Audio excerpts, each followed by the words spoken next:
And welcome to another edition of DT Live. Alright guys, give me just a second here.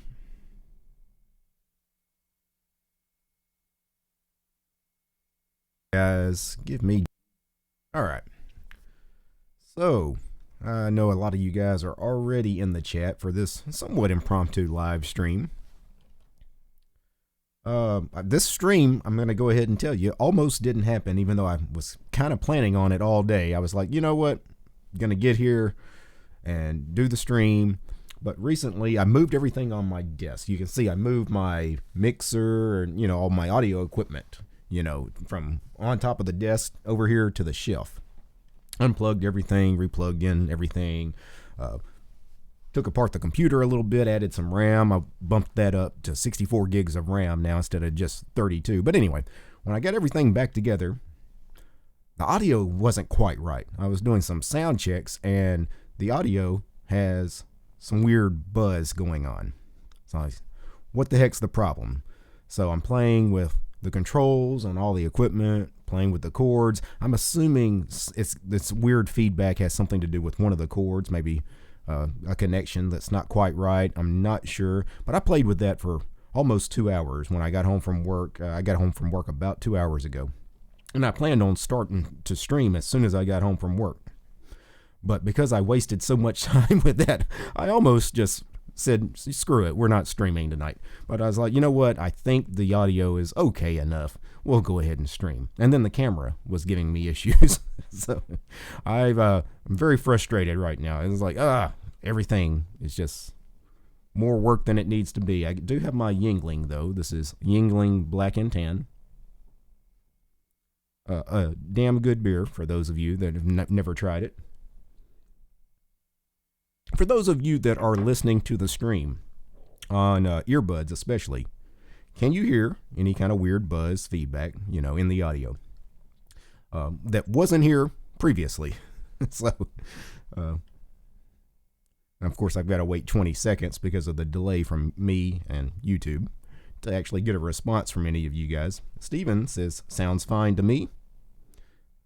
So when I'm not speaking, you don't hear any weird sound? You don't hear anything, says Jessica. No buzz. So streaming is fine unless YouTube is doing something on their end, maybe noise suppression or something. You know what? I wonder. I didn't even think about it. It may have not been the mic or any of the sound equipment. It may have been a problem with the speakers. I didn't eliminate that possibility. I was listening on speakers and then I was listening on earbuds, but the earbuds were also plugged into those speakers. Anyway, that's something else I need to check. So, but if you guys say the sound's good, then I feel a lot better because I was getting frustrated. I was like, dang you, Pulse Audio. Although this isn't a Pulse Audio problem, I don't think. I did pull up Pavu control and all the settings look good.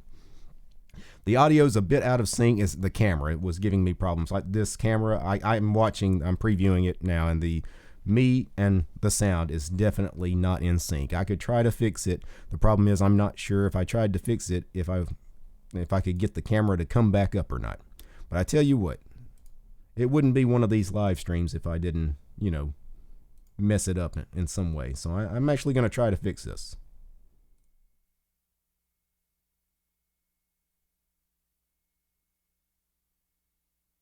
All right. Now for me to get unfrozen, I do have to restart the stream. Give me about, I don't know, I'd say 10 seconds. And of course, this is the problem. No camera when I get back. I knew this was going to be an issue. We'll never get a picture back up. Yeah. The sync is off. Yeah. The sync is off because it's just the camera is giving me a problem. The camera did not want to work initially, and then when I got it to finally the picture to come up, the sync is off, much more so than normal. So why is OBS not giving me a camera? Dang it. All right, guys. Give me just a second.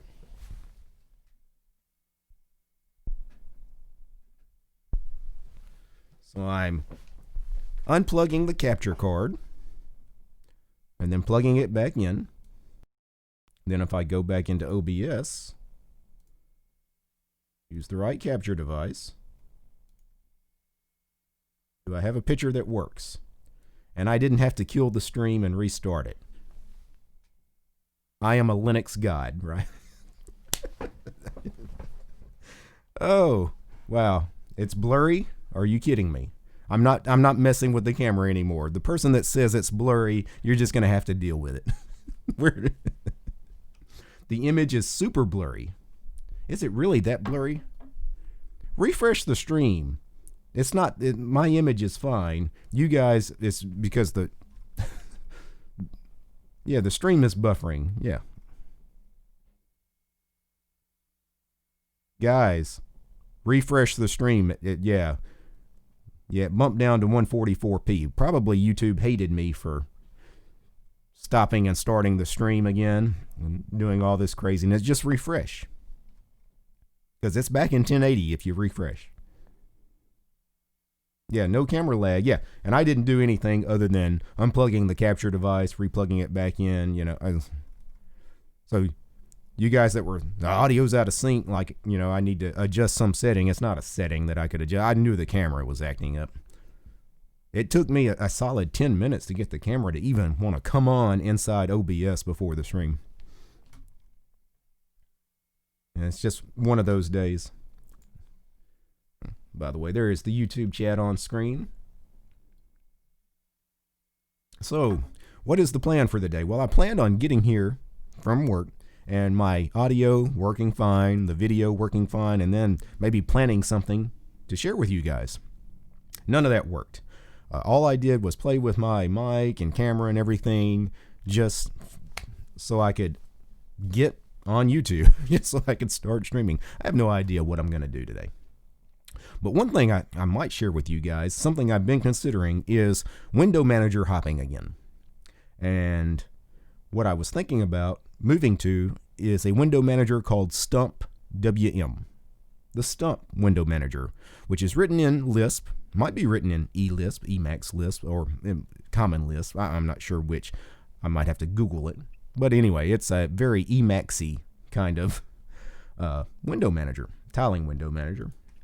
Actually, I pull up a browser here. I guess I could do a quick search for StumpWM. And we'll pull up the GitHub page. And it's definitely written in Lisp. All right, it's written in Common Lisp.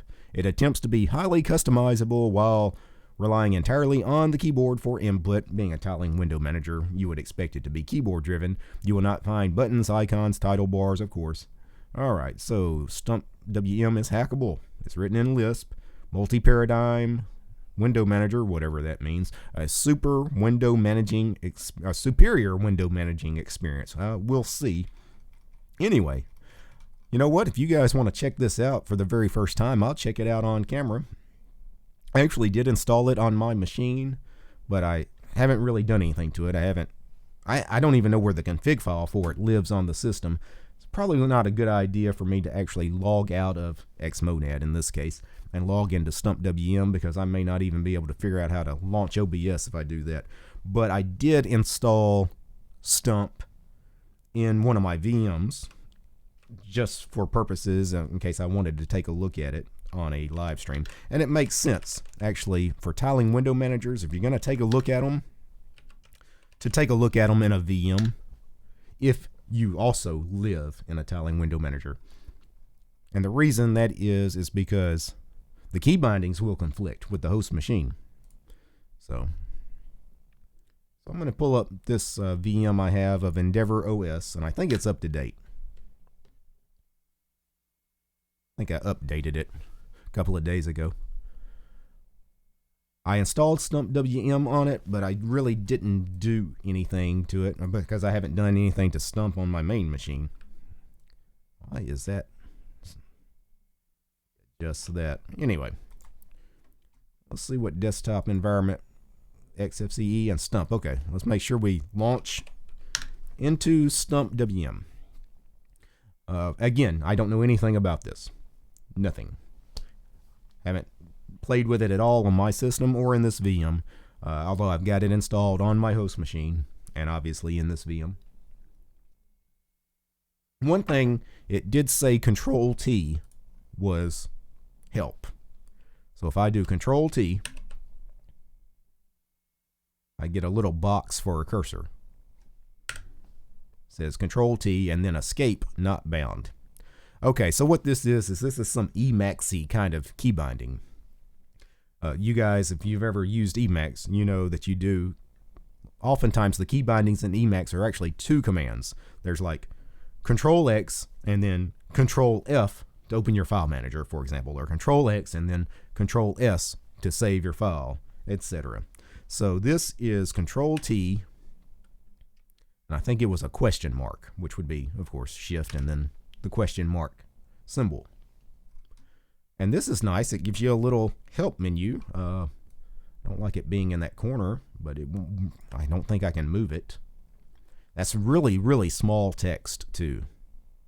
It says prefix is Control T, and then gives me a ton of stuff. I kind of see what this is. You guys, there's no way you guys watching the live stream can see this, but what this is, it says prefix Control T, and then a million key bindings that are used in conjunction with Control T. For example, Control T and then C executes xterm. Control T and then Control C also executes xterm. So it's two different key bindings to do the same thing. Control T and E launches Emacs. Control T and B banishes. I'm not sure what that means. Control T and Control G abort. Again, I'm not sure what the difference between banish, abort, and there's one for kill, which is just capital K, Shift K.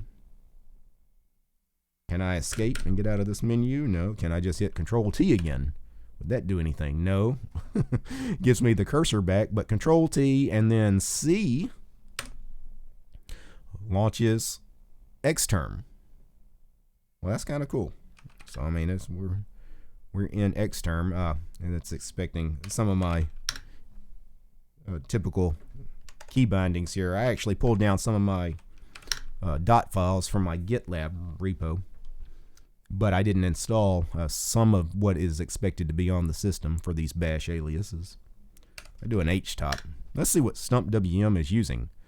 153 megs of RAM. That's extremely low. Extremely low. That's about as low as you get. I mean, I can get OpenBox under 200 megs, or about this same size, 150, 160 megs. I can get JWM down to 120 or less sometimes. 153 is very low.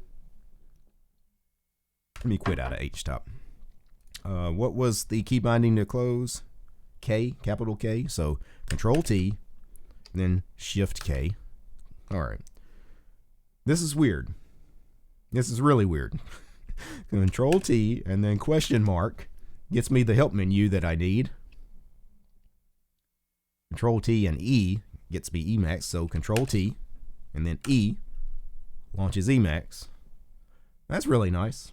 And then once you're in Emacs, if you know your Emacs key bindings, then you're good. I can just, Control X, Control C to close Emacs. That's really weird. That's weird enough. I'm going to leave that alone for a minute and go back to the YouTube chat. That is a strange window manager. I don't know if I'm going to like that, to be honest. Some of those key bindings seem kind of ridiculous. It seems more than what's necessary. Like to open a terminal, Control T and then C. How about just Control T C, all in one gesture instead of doing one and then the next, right? And one of you guys in the chat mentioned, is this rat poison? StumpWM in their documentation did mention it was influenced heavily by rat poison. And you guys have asked me to check out rat poison. I said, really didn't want to do that. Rat poison really hadn't been under development in a long time. Nobody really uses rat poison. I'm not sure if anybody really uses StumpWM, but it does seem it's a little more active. And the fact that I'm on Emacs now, the fact that StumpWM is so Emacs-like, both written in Lisp, Emacs, of course, written in eLisp, StumpWM is written in Common Lisp, but the key bindings are very Emacs-like, right? Instead of doing things in Emacs, typically the prefix is Control X, or sometimes Mod X. Looks like in StumpWM it's going to be Control T. Right? So if I go back to here, Control T, and get the help screen. This is all the key bindings that are used in conjunction with Control T, such as sending them to different workspaces, your various, it's tiling window manager, right? And there's various workspaces. It is a manual tiler, so that is something to consider. I'm not exactly sure what the key binding is to make it, split the screen horizontal. Well, as I say that right here, S for V split, capital S for horizontal split, S for vertical split, capital S for horizontal split. So Control T, S. All right, splits the screen vertically. And then I could Control T and C to get X term. And I don't know how to move it with the keyboard yet. I'd have to read, but I could change focus with the mouse, and then I could, Control T, capital S to split horizontally. Yeah. Control T and E for Emax if I wanted to put that in that frame. That's okay, I guess. That's not too bad. What was it to close? Control T and then capital K. Control T, capital K, but it's not working. Control T, capital K. Please close. How about I just type exit? You don't have focus. How do I change focus? This window manager is going to drive me insane if I decide to actually try to make the switch. How do I change focus here? Move focus up, move focus down with up, down, left, right. So Control T and then up, down, left, right. Okay. Control T, up. Now I'm in the current frame, so if I Control T and then capital K, I kill it. I'm going to tell you guys right now, this is probably not a tiling window manager you want to try for a first tiling window manager. Maybe not even one to try if this is your 10th tiling window manager. That's a strange beast. Yeah. And some of you guys are already saying that looks super annoying.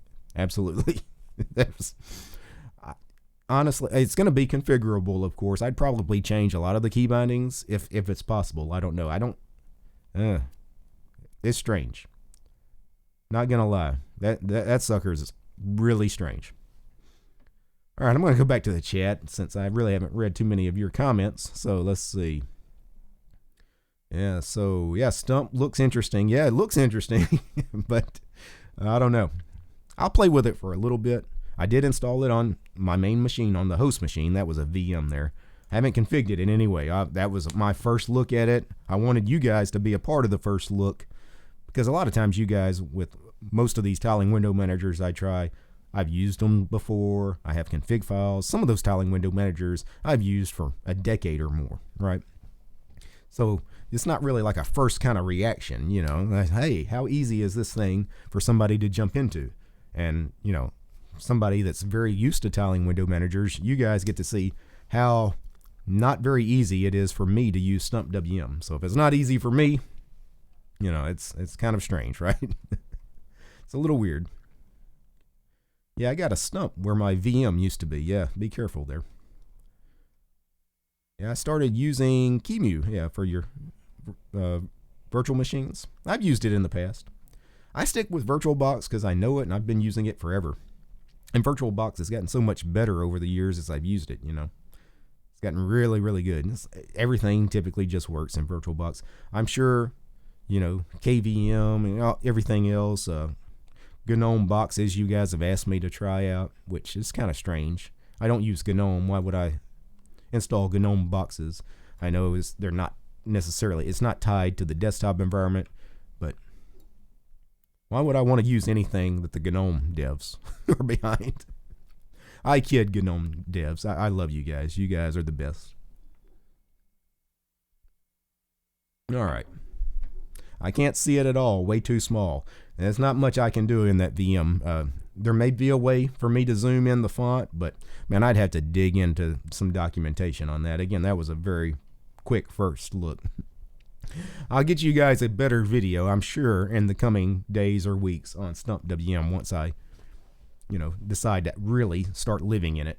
I don't know. It's not going to be today, probably. Is this rat poison? LOL at rat poison. So I guess StumpWM is close enough to rat poison it fooled a few of you guys. 16:9 isn't great if every screen is split in half vertically, even the main one. Yeah, for the resolution, yeah. I think I'm going to stick with i3 for a tiling window manager. Yeah, i3's all right. Hey, DT, will there be any more taking into account shows? No pressure, just curious. There may be. There may not be. I don't know. And the problem right now is I was trying to keep those shows on a weekly basis, to force myself every week to do the same thing at the same time, even though I work a rotating schedule. But I was really trying there, and I made 50 episodes of Taking Into Account, which that's a weekly show. That's a full year, right?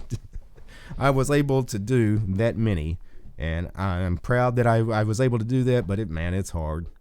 Especially right now at my current job, working a few more hours, and then the next 6 weeks from now until after Christmas, I work in retail. So those Taking Into Account episodes, I need a big block of time to actually record them and edit them.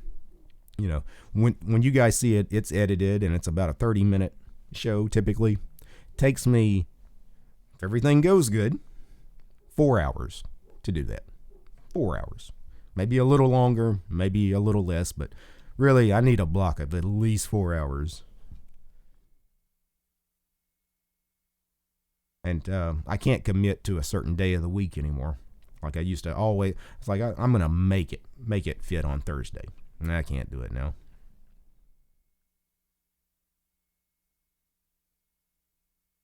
But I said, maybe, maybe not. We'll see. I would like to do it. I wish I was still doing it. I enjoyed making them. Maybe after Christmas.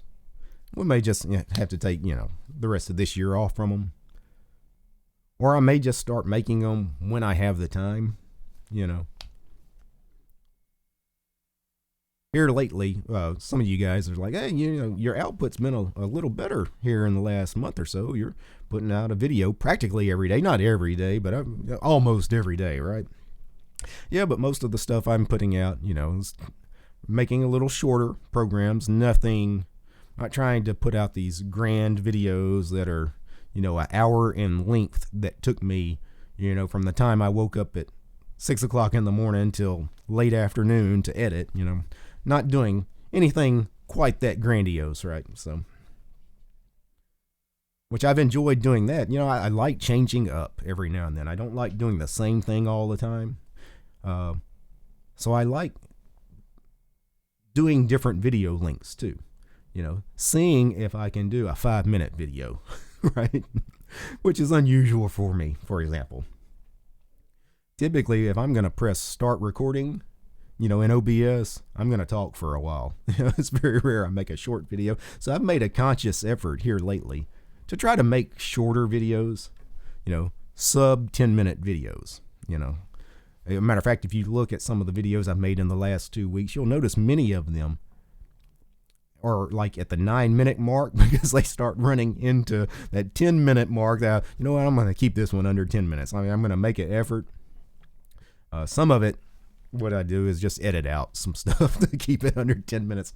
But like I said, I just like changing up things, try different things, like changing it up on the channel. Hope you guys don't mind that. Appreciate that, Steve. Thanks for the super chat. Your time and efforts are very much appreciated. Don't let yourself get burned out. Feel pretty good right now. There are times that, depending on what's going on at my real job and then what I'm doing, if I'm putting in a lot of hours at YouTube and then, personal stuff. Yeah, there's been times when I felt pretty bad, looked pretty bad, felt rough. Right now, though, I got to say, I feel pretty good. Although my voice is kind of hoarse right now. I've been kind of under the weather the last week or so. Getting better, but you guys are wondering about the scratchy voice. Yeah, I've not been well. Daddy Trump is asking what beer you drinking. That's Yingling Black and Tan. One of my go-tos. Let's see. Did you guys hear about the new changes on YouTube? I have not. I'll be honest, even though I'm on YouTube, half the time I don't pay attention to what they're doing. If you're talking about now, you have to declare whether your content is designed specifically for children. Yeah, I got that notification. Not a big deal for me. I don't make content for children anyway. I mean, it's a Linux channel, tech channel. And by children, they're talking about young children, which I think, I don't know what they're doing, but there are a lot of really scandalous and quite frankly disgusting people on YouTube that make content specifically for very young children, toddler age even, and certainly elementary school, young elementary school aged children. And what some of those folks do, if you have children of that age, you should really pay attention to what these kids are watching on these YouTube channels. Just putting that out there, right? So, yeah. Matter of fact, Burnsy in the chat says it best. 5-year-olds really should be installing Arch. Yeah. My videos are much safer to watch actually than what a lot of those children's videos out there are. A lot safer in some cases. Then you got the really disgusting YouTubers that exploit their own children, recording them and, uploading those videos. In some cases, really just abusing their children on camera so they can put it on YouTube and make money, which is crazy.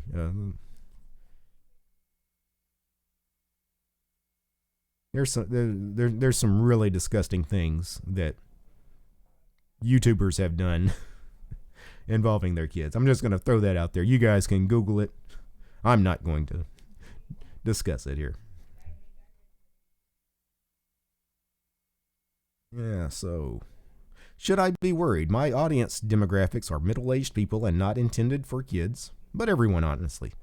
Yeah, but they just want to, they're asking, is your content specifically targeting young children? I would say you're probably not. So when I got the notification, I just said nothing on my channel will ever be targeting young children. I can't imagine me ever making a video that's Linux related, tech related, even my off topic, very occasional off topic stuff. I don't go off topic that much, but when I do, if it's about my life or whatever, none of that stuff's geared toward, really small children.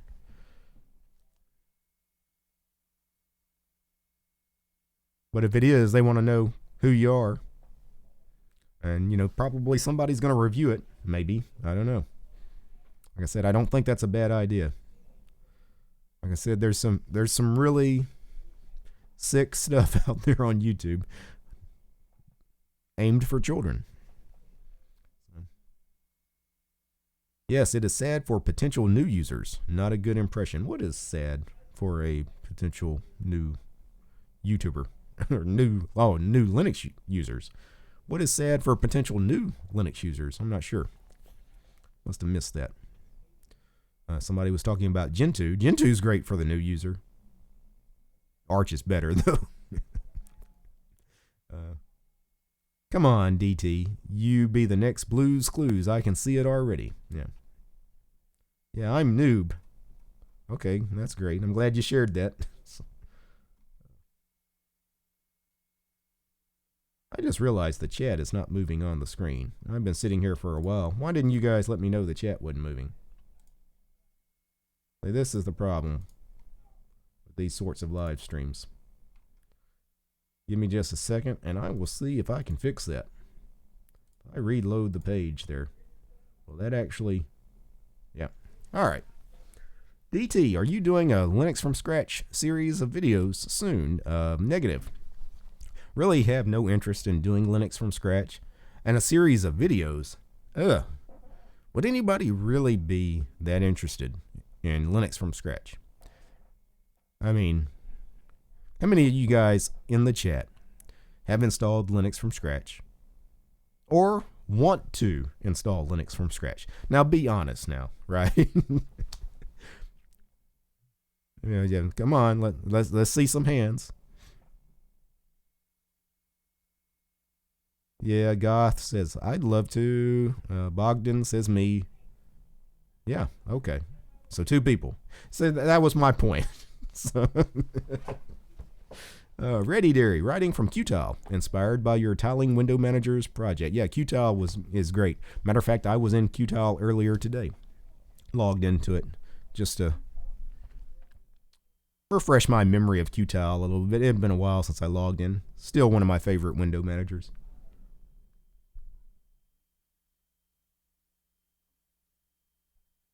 Yeah, so Matt, yeah, so one of your last patron live stream chats, I was telling you I was about to build my first PC. I went with the 3200G, overclocked it, and I got, okay, let me find the next sentence. Okay, the Geekbench 5 single and multi-core record scores. Okay. DT, chat is still not moving. What is going on with the chat?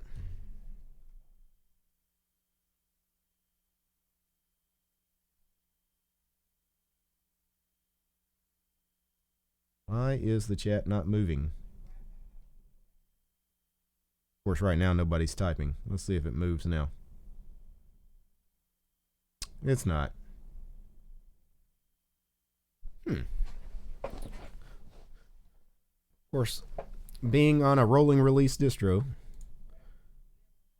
guess these things happen.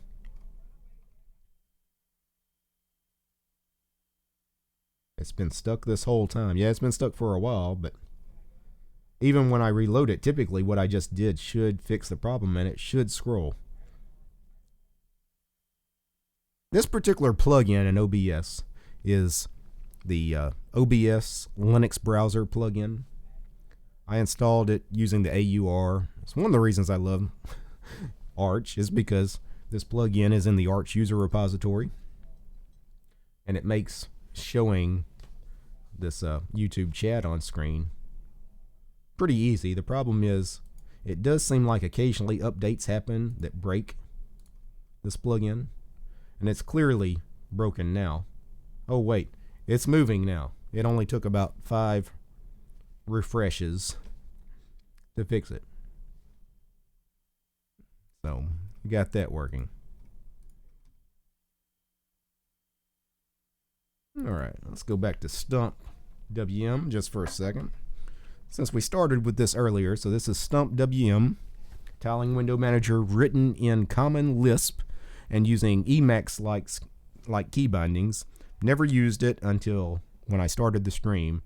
I figured out that Control-T followed by the question symbol gets me a help screen that you guys can't read because the font is so incredibly small. And then it tells me some of the default key bindings, such as Control-T and then C gets me Xterm. So Control-T, C launches Xterm. By the way, I've mentioned this.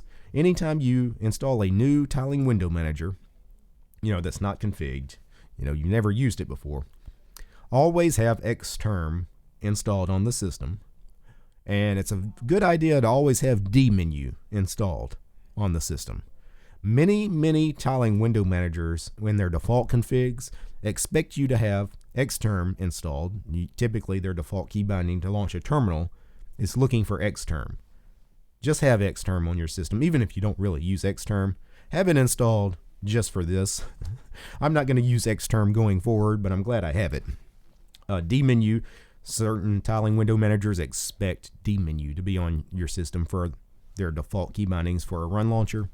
Both DWM and Xmonad for sure, I know, expect you to have dmenu on the system. So just a good idea. And Control-T and what was it? Capital K for kill a window. I've got these frames here that I had did before. I don't know how to get rid of them though. I I remember there was something called banish, which was Control T and B. Does that banish the frame? I don't know what banish does. Control T and then capital G was abort. No. How about I just Control T and question mark again and get help? How do I get rid of a frame that's already there? Control K for delete. Surely that's not right. I don't know. We'll try it. Control T, Control K, Control T, Control K. No. Control T and question mark again. This is frustrating. I mean, just using something new can be frustrating, but this, man, this is tough. How do I get rid of these frames that we opened up?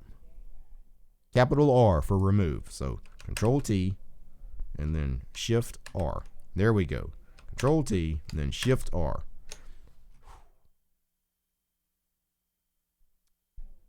Yeah. So those 3 people over the last couple of years that have been nagging me to try StumpWM, and that one crazy person that's been nagging me to try rat poison, I hate you guys, right? This thing is, you know what, I'm not going to make any judgments. I'll use it for a little while. We'll give it a month. Why not? Hell, I lived in GNOME for a couple of weeks a while back. I lived in Plasma for 30 days back at the beginning of 2018. And I'm still here. StumpWM, I'll make it work. All right, back to the chat for a second. Yeah, hit the like button, y'all. Only 36 with 163 watching. Wow, guess it's a slow night. Well, it is a Thursday night, I guess, you know. Not much going on a Thursday. Yeah, Xterm is always installed by default in FreeBSD. So you guys heard it from RoboNuggy. If you want Xterm installed, the easiest way is just to install FreeBSD. Primal Penguin, anybody use VS Code?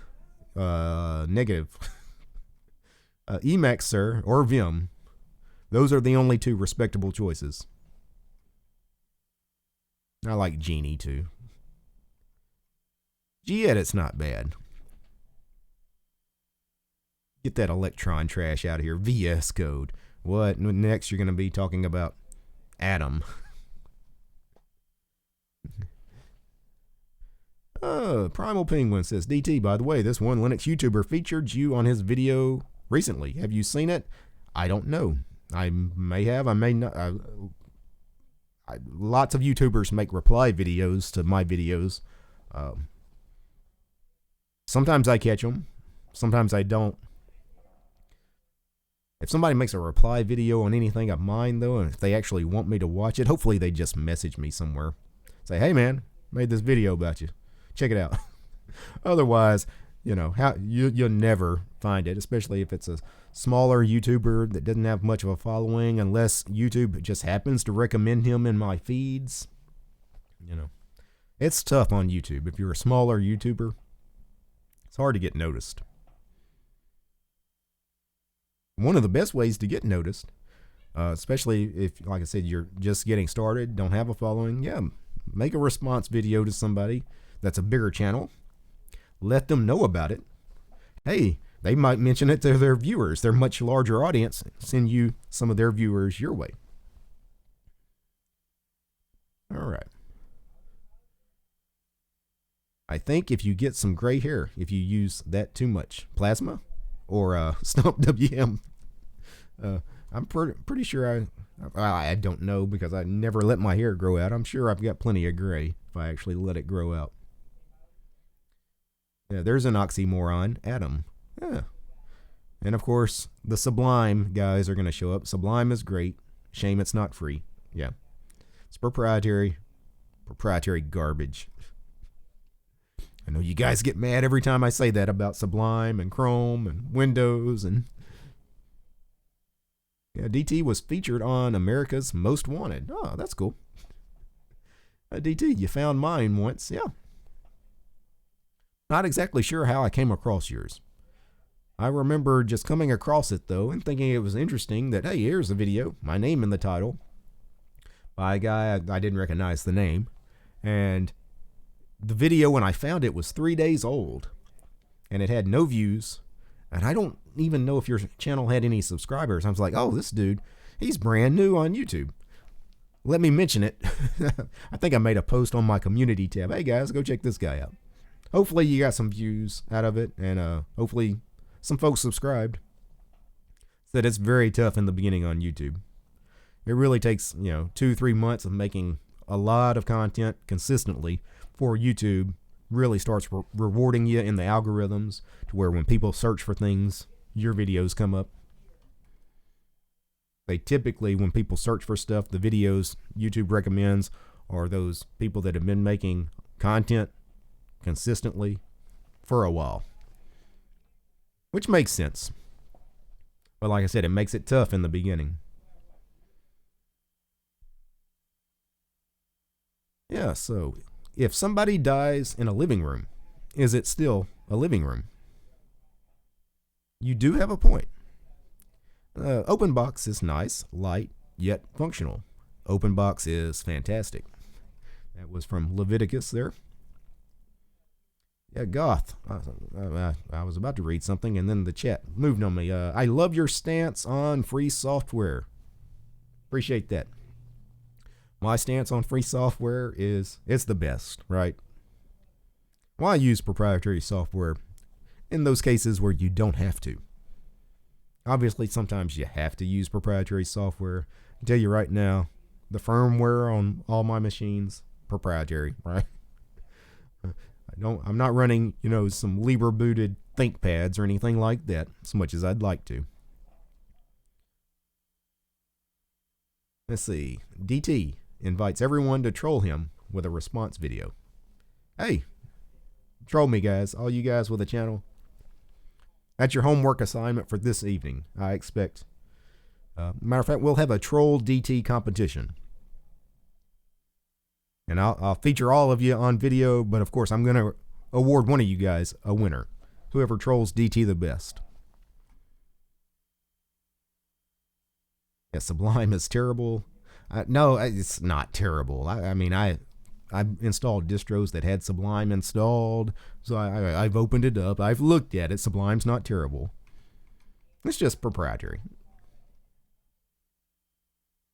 If you like Sublime, though, if you really like the features of Sublime, but you want to get away from the fact that it's proprietary, Atom is basically a straight clone of Sublime for the most part, but it is free software. It is open source, written in Electron. Yeah, Ready Dairy. Gotta say, Arco Linux is awesome and a huge amount of work. Eric Dubois is a great man. I would agree with that. Arco Linux, I've really loved everything they've done with Arco since the beginning. Since before it was Arco, back when it was Arch Merge. I really liked the project. Let's see, DT, what's your take on Pop OS? I haven't looked at Pop lately, but if you like a GNOME distro, GNOME based on Ubuntu, it's a fine distro. Apparently it's really good for gaming. I'm not much of a gamer, but for those that are, they say, hey, Pop OS, one of the best distros you can run. I don't use GNOME though, so it doesn't make sense for me to run Pop like on my personal machines or anything. Yeah, DT, I'm sitting at 38 subs, and that video had 350 views. Oh, glad I could help you out there. 450 views. Oh, nice. Let's see, water cooler. You didn't vote for Trump, but will you? I would if I was a U.S. citizen. Oh, wouldn't you guys like to know? Wouldn't you guys like to know who I voted for in some of these past elections? I bet you would. All right. Goth says, DT, what tips would you give to someone who asked you about building a community here on YouTube and Patreon? Just building a community is easy. Engage with folks. One of the things, I'm not going to say I'm an expert at YouTube, to be honest. I really didn't set out when I started YouTube to succeed at it and what most people think about with success. I didn't do a lot of research on what other YouTubers were doing or what YouTube recommends you to do to be successful, but I made a lot of content. Made a lot of content on a consistent basis, almost every day. I'd put out a new video.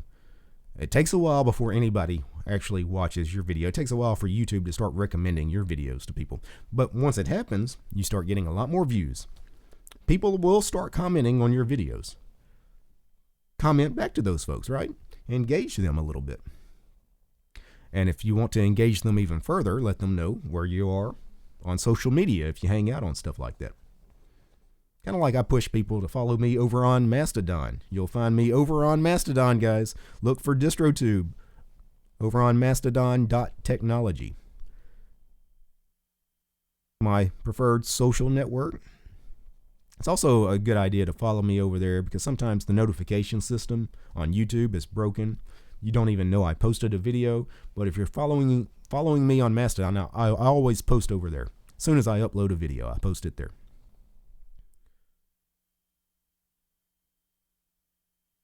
Yeah, so yeah, Penguin. I only had 5 subs at that time. Well, I'm glad it's working out for you. Best of luck on that. OpenBox or XFWM for a window manager? OpenBox all day long. If you're going to use a floating window manager, OpenBox is the one. A standalone floating window manager, not part of a full desktop environment. OpenBox. It's light, fast, very customizable. You can do a lot with it. Really nothing else that comes close, in my opinion. I've tried a lot of them. Now, I can make a lot of window managers work for me, but yeah, OpenBox is just, it's a sexy window manager.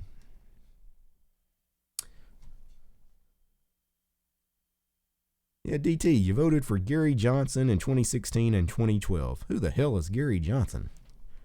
All right. Present arms. Actually, no, DT. Who you voted for is your own business. Okay.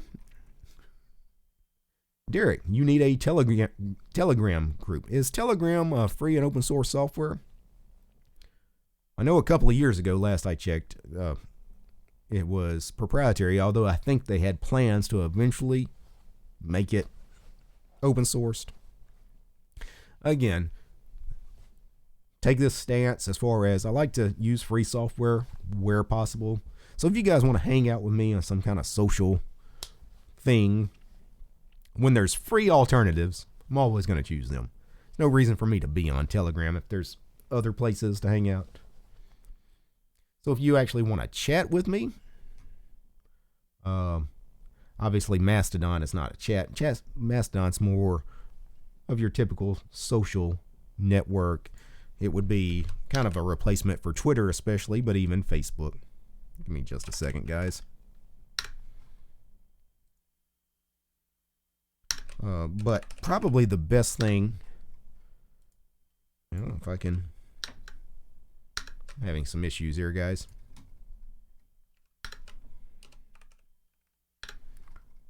I apologize for that. All right.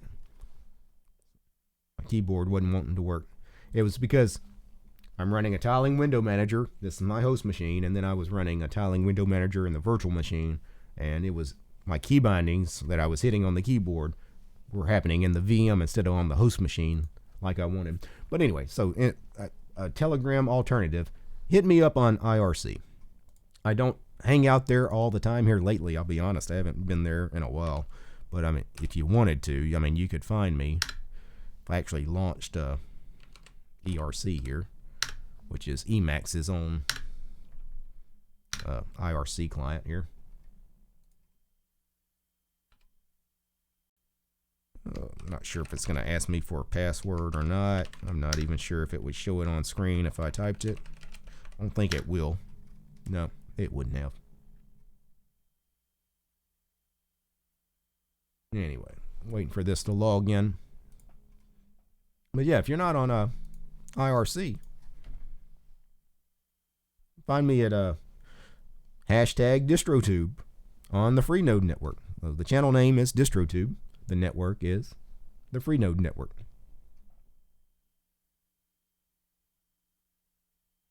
All right, and not exactly sure. Did it log me into the DistroTube channel? No, it logged me into the Bash channel. Well, that's interesting. Well, could I? I'm not sure what's going on here. It's been so long since I used ERC. Why is it not doing? I don't know how to use this IRC client. Oh my goodness, it's throwing up errors. That's the problem. Well, you know what? Since it's throwing up so many errors, why don't we use a client I know, ERC.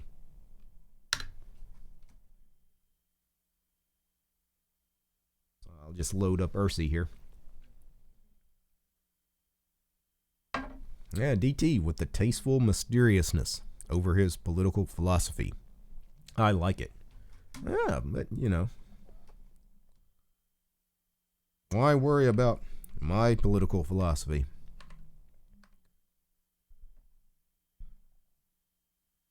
You guys do you, right? All right. Anyway, this is IRSSI, IRSSI, a terminal-based IRC client, but there's graphical ones. If you've never been on IRC, check out, install a program called HexChat.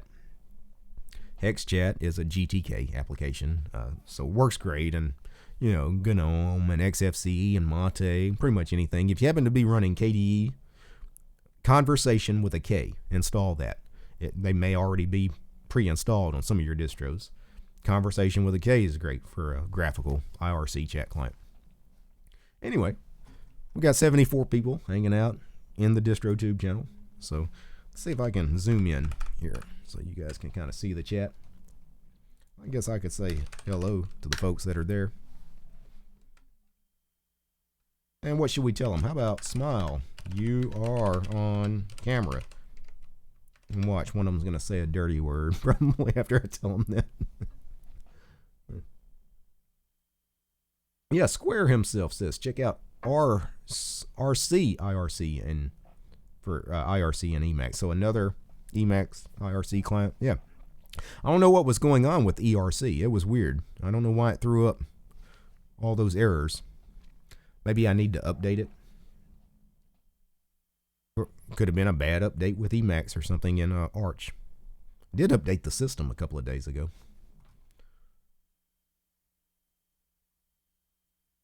All right, back to the YouTube chat here.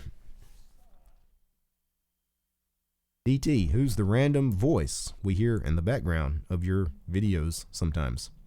Don't know. I guess it would depend on the video. I haven't listened to any of them close enough to pick up on a voice. Of course, I don't typically listen to my videos, especially on earbuds, which would be when you would really pick something up like that.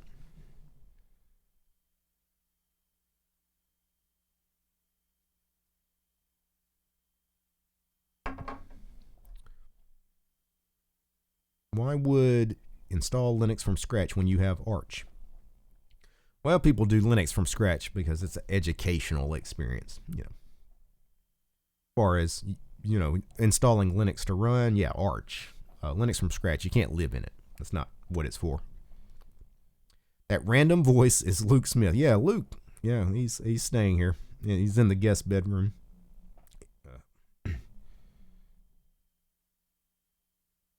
I'm pretty sure Luke is still in the woods. He's growing out his Unabomber beard, and he's getting ready.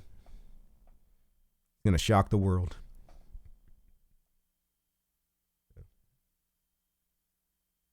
Yeah, it's been a while since I've seen any content or anything from Luke. Normally I get alerts about his stuff. He hasn't put out anything lately.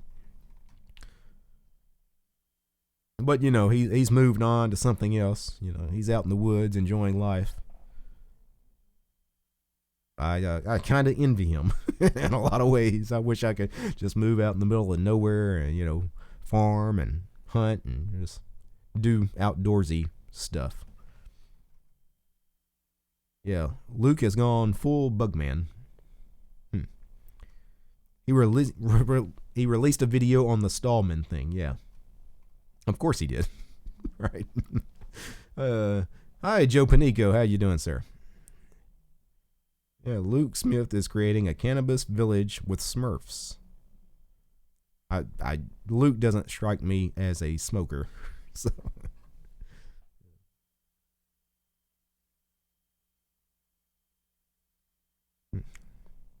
Yeah, so -19 Fahrenheit. That's kind of cold.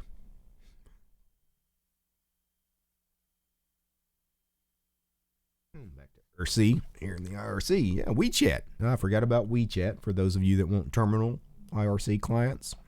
If you don't want to do IRC, try WeChat. I've used WeChat a little bit. It's not bad. Yeah, I've been using RC IRC in Emacs. Tend to have Emacs always open anymore. Okay.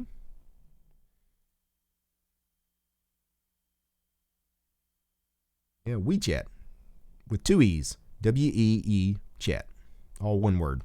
So, sudo apt install WeChat or sudo pacman -S WeChat. WeChat's in everybody's repositories. It's been around forever. Let's see. Will you do an updated Arch install since they've changed so much recently? I thought about it, but it's like, man, I just put out that video. I put out that video like 3 months ago. Am I going to come out with another, Arch installation guide just because they broke mine literally like a month after I released the video? Thank you, Arch Linux. I'm pretty sure they did that just to spite me. I'm going to throw that out there. We'll do more Arch Linux videos. I don't know when, though. I got to be in the mood.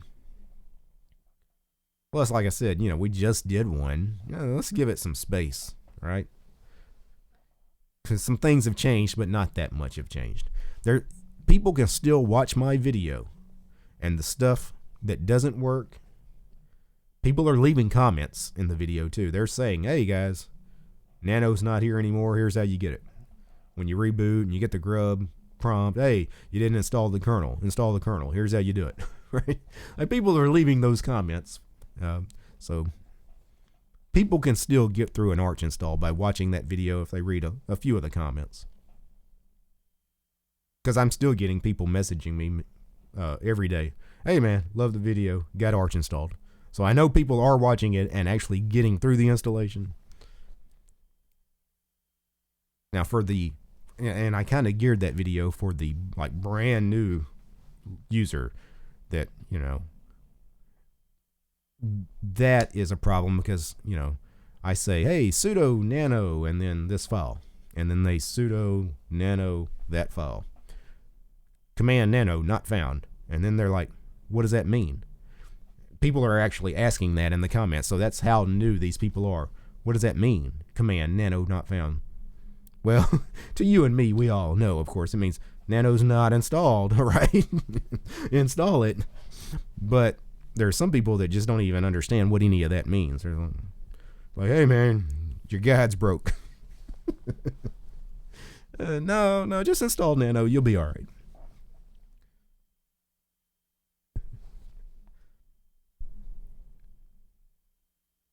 But yeah, I've gotten hundreds of comments about that video, about that guide being broken.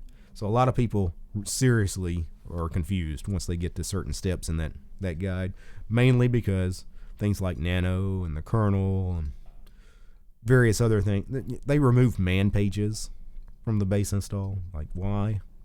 One of the things I always tell people so many times in my videos over the past couple of years, anytime you got a question, read the man page. And I will tell you guys, one of the things I do almost every time I install Arch, if I use fdisk, which is what the Arch installation guide recommends, I typically use cfdisk. But if I wanted to use fdisk, for purposes of doing it officially the Arch way, I man fdisk every time. I got to read the manual.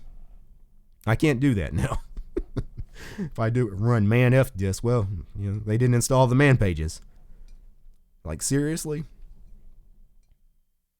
I guess I could look up documentation with a command line web browser like Lynx, because any kind of command line Linux install typically has Lynx installed, so you can browse the web. Although I doubt Arch installs it, because if they didn't install the kernel and they didn't install man pages, there's no way the Lynx browser is also installed, so that's probably not an option either. I don't know that for sure, but I would be surprised if they didn't remove that.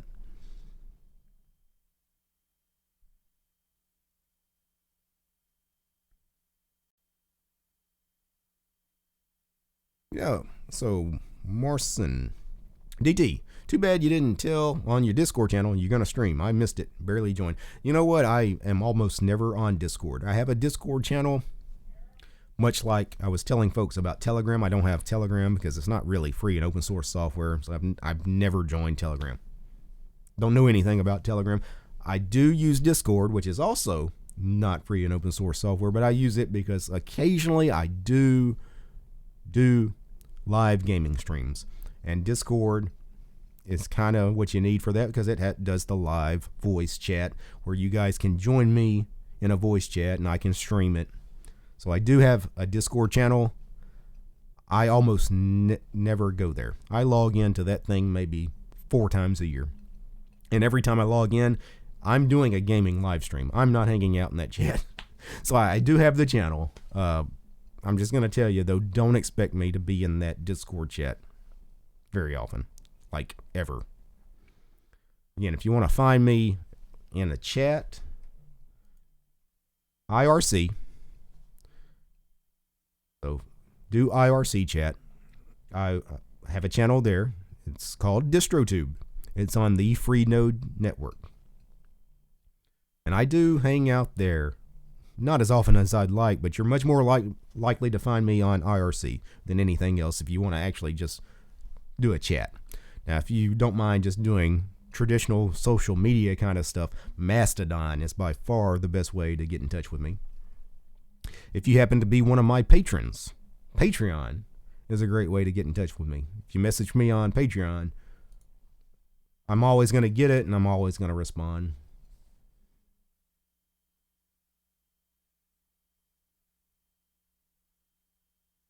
All right, so back to the chat for a second. Let's see. DT, thoughts on YouTube's new terms? Any open source YouTube alternatives? There are no viable alternatives to YouTube. We've talked about it most of the stream that, I take a pretty strong stance regarding free software versus proprietary software, and on things like privacy especially as well. If there was a real viable alternative to YouTube, somebody like me would be one of the first people on it. There's not. There's nowhere else to be. There's other places, I could mirror my content somewhere else, but you got to be on YouTube. That's the only place to be. Nobody watches videos anywhere else. Increasingly, more and more people are putting video content on Facebook, but obviously, I'm never going to be on Facebook. That's not even an option. But if you actually want to put out video content on a platform where people are actually going to see it, it has to be YouTube right now. People often ask me about PeerTube when they talk about free and open source software. Hey man, just put it on PeerTube. Well, PeerTube is not a one site thing. It's not this monolithic thing like YouTube where there's just one PeerTube. I go upload all my videos, and no, PeerTube, it's like Mastodon and Diaspora and things like that. It's this decentralized network. Everybody can start their own PeerTube instance. They have their own PeerTube server. Of course, what that requires is you having your own hosting, your own storage cost associated with that hosting. Storing videos is expensive, crazy expensive. The amount of videos I have about 550 videos right now on YouTube. The runtime of those videos is massive. The amount of storage I would need on a web host, I don't know. Couple of terabytes just for the stuff I've already done, not the stuff I'm going to do in the next year or two, however many years going forward. That's massive amounts of cost. You know, I would have to, I couldn't afford it. Like, there's no way. I would go bankrupt doing the hosting for my own PeerTube. Like, man, put it on somebody else's. Okay. Yeah, I just told you I would go bankrupt hosting my own videos. Who out there is going to host them for me? You know, raise your hand. Nobody's going to do that. There's nobody that's going to let me host all my stuff on PeerTube, on their own PeerTube instances, because it's not free. It's not a free thing. Yeah.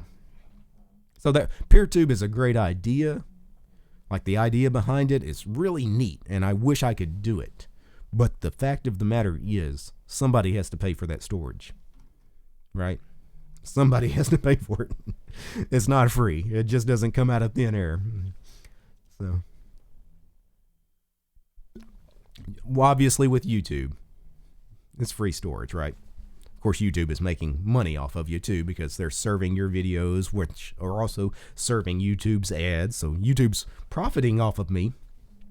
But because they're profiting off of me, I get free storage, right? If I was doing my own thing with my, you know, something like PeerTube or hosting my own videos, however, on my own server, yeah, it would be a ridiculous amount of cost. And here's the thing. We just talked about viewers. Who the hell is going to find my PeerTube instance and actually follow me and watch all my videos on PeerTube? Not even 1% of the people that I have on YouTube will ever find me on any PeerTube instance. Not even close. Probably not even a tenth of 1%. So not only would I spend hundreds and maybe possibly thousands of dollars a month to host all this video, nobody's going to see it, right? Nobody's going to watch it. Nobody will ever know it's out there.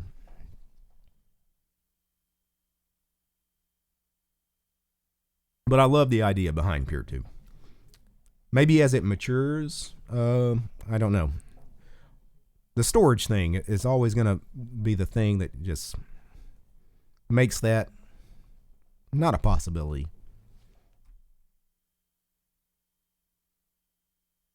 Yeah, so just make sure your videos are targeting to only adults. So swear in every video. Well, YouTube, like I said, they just want to make sure you're not. There's a lot of channels out there that target very young children, which is okay, but they want to know about it now, because some of those channels that target, you know, kindergartners, you know, and early elementary aged kids are putting out some content they shouldn't, aimed at those children, you know. So YouTube now wants you to say, hey, are you actually targeting these very young children as an audience? If you are, we want you to let us know about it. I don't think that's a bad thing. I know it's not a bad thing for YouTube, because they have to start putting the stop on some of what's going on with that sort of thing. Yeah, so yeah, Chris Titus is in the chat. How you doing, Chris? Yeah, too many misunderstand what YouTube is about. We know what YouTube is about. It's about that ad revenue for Google.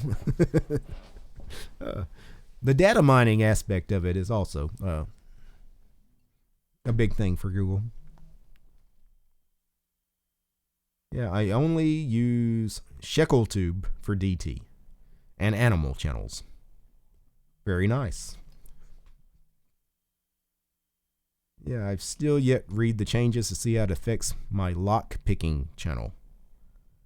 That is interesting. I may have to check out that channel. That's kind of cool.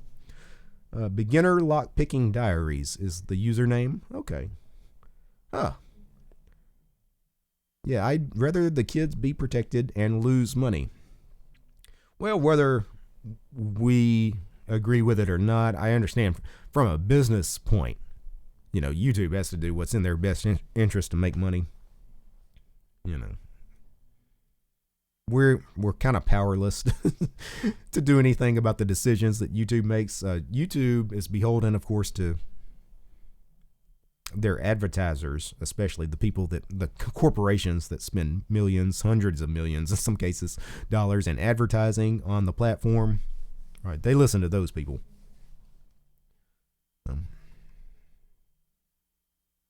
Yeah, it's not just the money though. Comments are automatically disabled. Yeah, but if I'm targeting a video to say children 6 years of age, they shouldn't have a YouTube account where they actually should be able to comment. They shouldn't be talking to anybody on the internet, period, especially on YouTube. Why wouldn't you have comments disabled? I don't know. It's a tricky situation.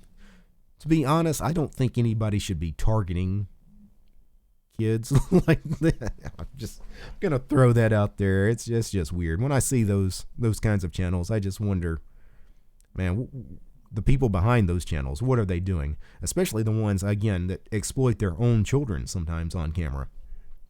You know, videoing their own kids in swimming pools and bathtubs, playing with toys and stuff. It's like, what are you even doing? Who does that? It's like, it's just sick. And they're doing it just to profit. They're exploiting their kids to make a couple bucks.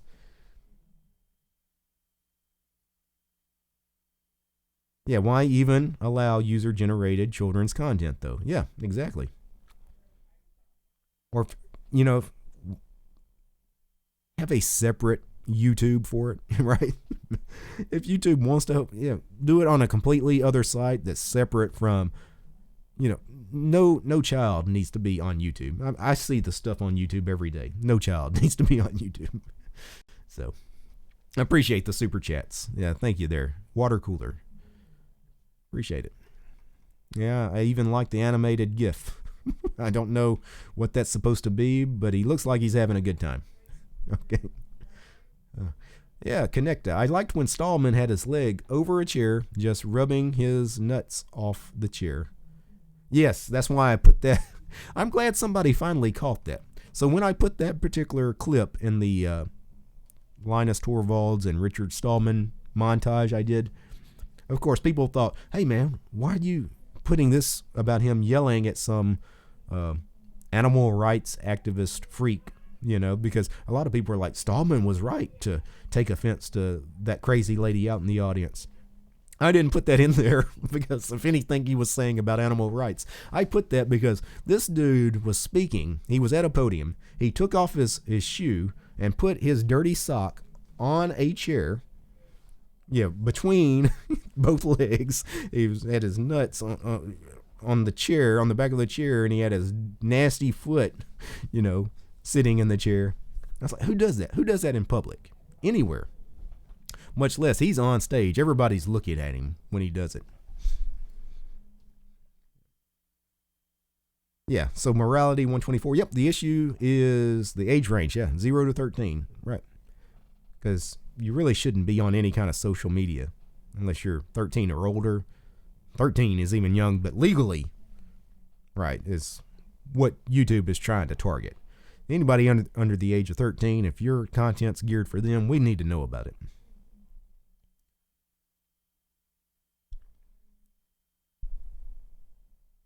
Yeah, DT, is torrenting always going to be a no-go? Why? I feel like that has always had so much potential, but government and private business always go after sites like the Pirate Bay. Torrenting is perfectly fine. Torrenting copyrighted material. That's the problem. But just doing torrents, there's nothing illegal about that. That's normal technology.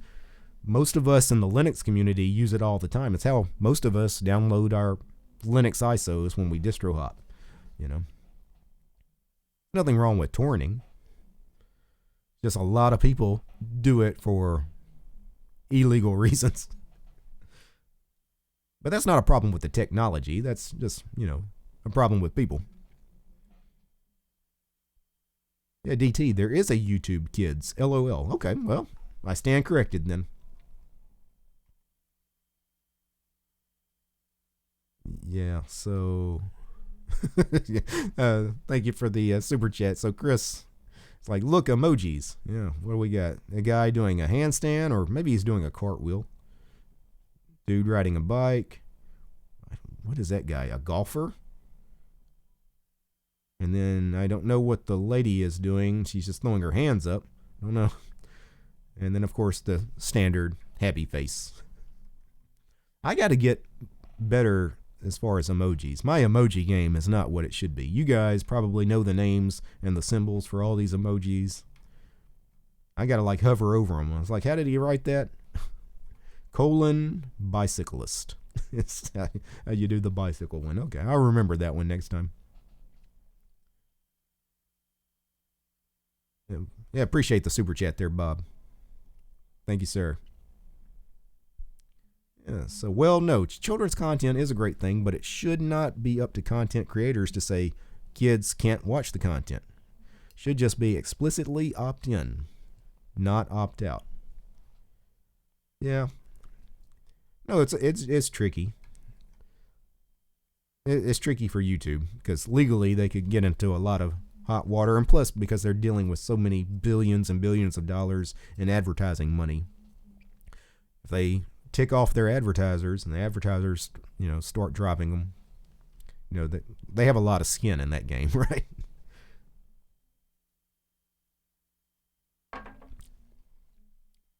DT, I guess my point is that your videos could be technically ruled as targeting children under these rules.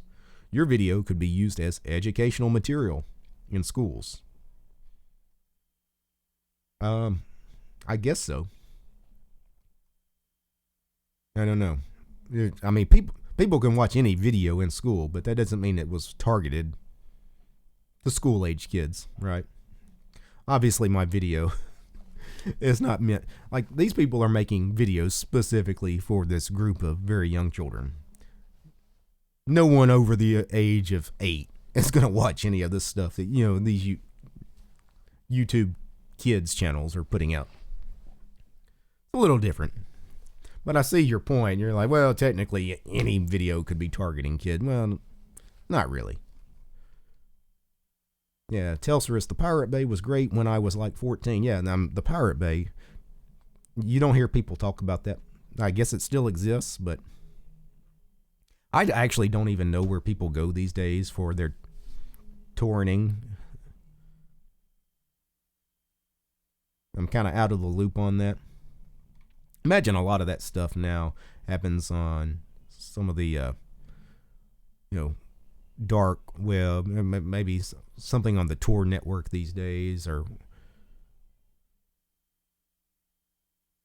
I don't know why you wouldn't do that on something like that anyway. If you were going to do something scandalous, right, you're going to download a movie or some music, why would you not want to be anonymous anyway? You probably should do that with something like Tails.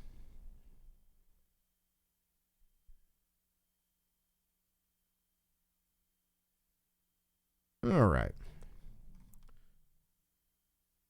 Just a second, guys.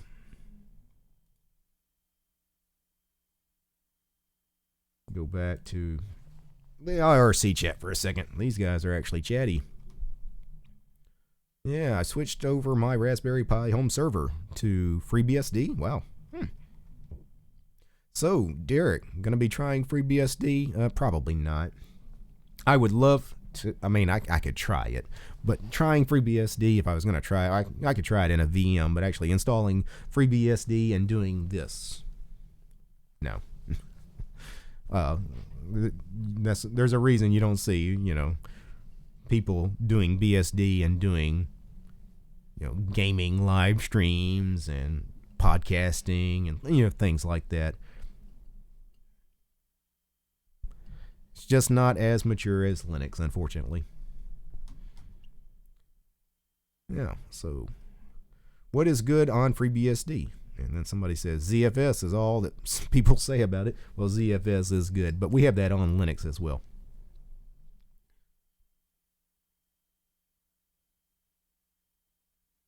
Or some people, I guess, would argue that the BSD license is good.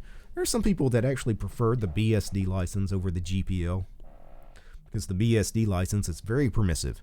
Hey, this is free software and you can do anything you want with it, including taking this free software, slapping a proprietary license on it, and reselling it as your own proprietary software. Some people think that's great. That's ultimate freedom because you even let people close source it and do stuff with it. From a moral standpoint, I think that's horrible. I think the GPL is a much better license. I'm just throwing that out there. Because that really is one of the greatest contributions Stallman actually made. I mean, you can talk about the software, but the GPL, the general public license, is, hey, you find this free software, you're free to do this and that with it, but hey, you got to basically leave it for the next person the way you found it. You can't slap a proprietary license on it. You can't make it closed source. It's got to be open forever. I think that's the only moral thing to do, to be honest. But that's going to ruffle some feathers, both in the YouTube chat and the IRC chat. I already know some of the guys in the IRC chat over there are going to go off. So, give it about 3, 2, 1.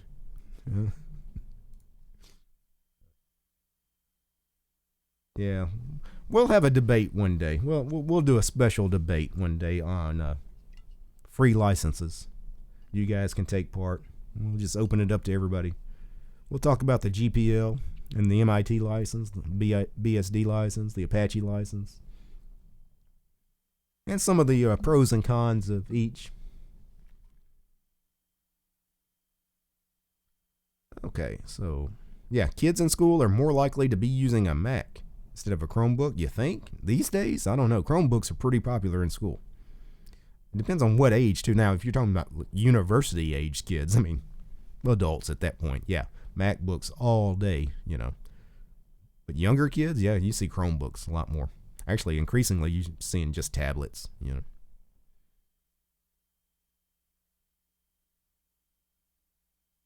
Yeah, LOL, DT is not kids' content. You would think the fact that somebody said that a teacher would show my stuff in school, that's flattering. I wonder about the teacher. What class is this teacher teaching to? I mean, I want to know what subject. Let's see. What is the lightest distro you use on your weakest machine? The weakest machines I have are my laptops. I've got a couple of laptops. Both of them run AMD A8 APUs. Not beefy machines at all. And I hop on them. So they're never running the same distro, never running the same desktop. I've never had a problem running any modern desktop environment on them. The big ones, GNOME, KDE, Deepin, things like that. Of course, sometimes I do hop with more minimal stuff and run, i3, Xmonad, OpenBox, things like that on them. So,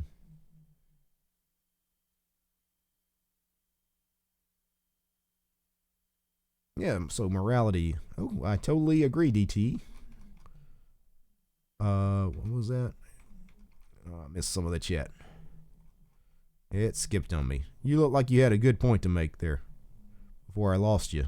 Morality. Dang, there's a lot of chat. You guys are talkative.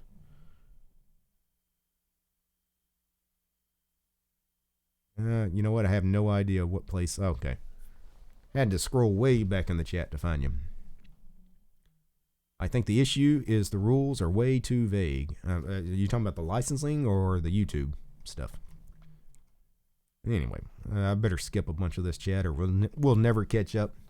Yeah, there is a torrent client that is also a decentralized torrent search engine called Tribbler. I should check that out. That's interesting to know. Joe Panico, whoops, DT, you just gave Chris Titus another video idea. All right. OpenBSD is very mature. It's sure it's mature, but it's not for desktop use. Not for like a daily desktop driver. Unless you just live at the command line and don't really do anything. But like I can't do all my audio and video stuff in OpenBSD. There's no way. It's not possible.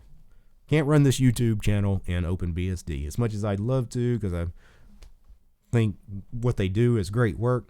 but can't do it, right? At the end of the day, we have to make some pragmatic kind of decisions, right? I love Haiku. You guys, when I've checked out Haiku in the past, and it's a great operating system. Obviously, I can't run a YouTube channel and run Haiku. It's just not going to happen. Let's see. See you, Chris. Chris Titus says, taking it easy, heading out. Keep up the good work. Appreciate that, brother. All right. Telsaurus, too many links in that chain. I'm not sure what you were replying to Telsaurus about. Will you get drunk on Saturday? I have no idea who that question was to Water Cooler, but possibly. I have to work on Saturday, so probably not. Yeah, I could call in. I could take a personal day. Yeah, Chromebooks are everywhere in public schools, unfortunately. Yeah. All right, let's start wrapping this up. Been live streaming for a bit now. Actually, not sure how long ago I started live streaming. I've actually been. I spent so long trying to get the audio and camera working here before the live stream. I have no idea how long I've been here. No clue, to be honest. And the stream looks good, though. Yeah, I'm glad you guys in the chat, though, that were here at the beginning, that you guys say the audio and everything sounds fine. It may have just been a problem with the speakers or the headset I was listening to, but I was having some major issues when I first started the stream. I was getting weird feedback and noise in the audio, and I thought it was a problem with some of my audio equipment. You know, the mixer, the equalizer, some of the cords were shorting or something, and I played for almost 2 hours with that stuff before this stream. Before I started streaming, because I couldn't get the audio fixed. Anyway, I just started the stream, and everybody's like, oh, the audio's perfect. So whatever I was hearing in the headset, plugged into my speakers, obviously was not what you guys are hearing. So may not even be a problem with any of my audio equipment other than maybe the speakers are bad, or the headset that was plugged into the speakers might be bad. Because it was weird. Because I haven't changed any of the settings on anything, like on the equipment behind me, the equalizer and the mixer. I was like, I didn't play with any knobs. I didn't adjust anything. Why is this so bad today?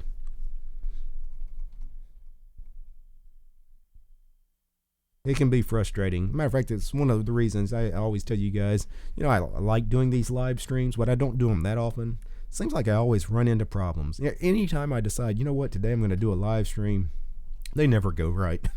I always have problems before the stream. Sometimes I have problems during the stream. Yeah, DT doesn't have general AV needs. Yeah, I don't have antivirus needs, thankfully. He literally tried to live in BSD and run his YouTube channel and had to quit after his first day. Actually, it took me 3 or 4 days to quit. I didn't make a video for about 4 days because I was in Ghost BSD for those 4 days. And at no point did I ever have working audio. Yeah. There were some other problems I had too, but I was able to slowly fix some. I had a lot of problems, but I fixed most of them, but I never could get a working microphone in 4 days. So finally I had to format the drive and move on to something else. I was like, you know what? Trying a BSD and trying to live in it and do this channel, nah, it wasn't going to happen. And I was trying to force it. I was like, I'm going to make it work. Well, really, after a few hours, that first day, I should, I need to install Arch again. But no, I spent 4 days just combing through forums. I spent a lot of time on the FreeBSD forums looking at answers to some of my questions. And like I said, I got some of the stuff that I was having problems with fixed. Had problems with audio, had problems with video, had problems with USB devices mounting. There's a lot of problems. Not saying I won't try it again at some point, but when I tried it, that's about a year and a half ago, yeah, that was bad. Yeah, wish you the best, Derek. Thank you, water cooler. Thank you. Yeah, DT is not going to use Windows Defender at home. That's right. I forgot. The big news. Microsoft is bringing Windows Defender to Linux. Obviously, Windows Defender is going to scan for Windows viruses. I don't have any Windows installs. I haven't used Windows in 12 years. Don't have any machines that run Windows. Wouldn't have a machine that runs Windows, so I don't need Windows antivirus. But that's cool that they're porting it to Linux. I don't think that's a bad decision. I actually applaud them for that. They're also bringing the Edge browser to Linux. I think that's kind of neat, too. I hope they open source all this stuff eventually. Eduardo is asking, do I use Docker? I don't. Played with it a little bit in the past, but it's not something I've done any regular stuff with, no. Probably should look at it more. Not that big into containers, to be honest.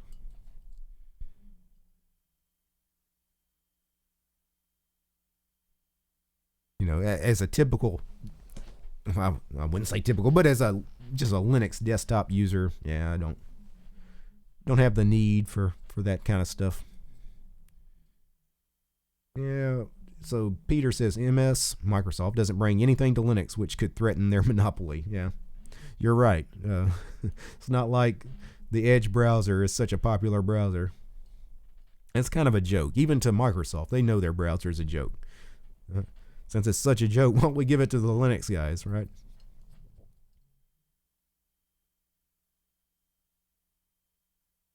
Yeah, so were you ever tempted to just stick with your perfect setup? Yes. But yeah, for like 6 months, after about 6 months, even if you were just determined to stick with it, it eventually creeps in. Well, you know what? I want to try out this other thing. It always comes back. But I'm kind of in that mode right now where I've got everything just, I've been running this instance of Arco Linux, for 4 or 5 months. Got all my window managers installed and configured, all my stuff, and everything just kind of works right. Why would I want to break it and start over? Although, I've been thinking about it. I don't know if I'll do it very soon, but I've been thinking about hopping again. The thought has crossed my mind. MX has a fantastic live USB environment. It does. And I don't even like Debian-based distros, says Matt. Yeah. I actually like Debian quite a lot. Debian and Debian-based distros. I like Ubuntu and Ubuntu-based distros for the most part. Got no problem with that. If I wasn't on Arch or any of the Arch-based distros, I would probably run Debian. Not Debian Stable. That's too old and crusty. I'd run Debian Sid, though.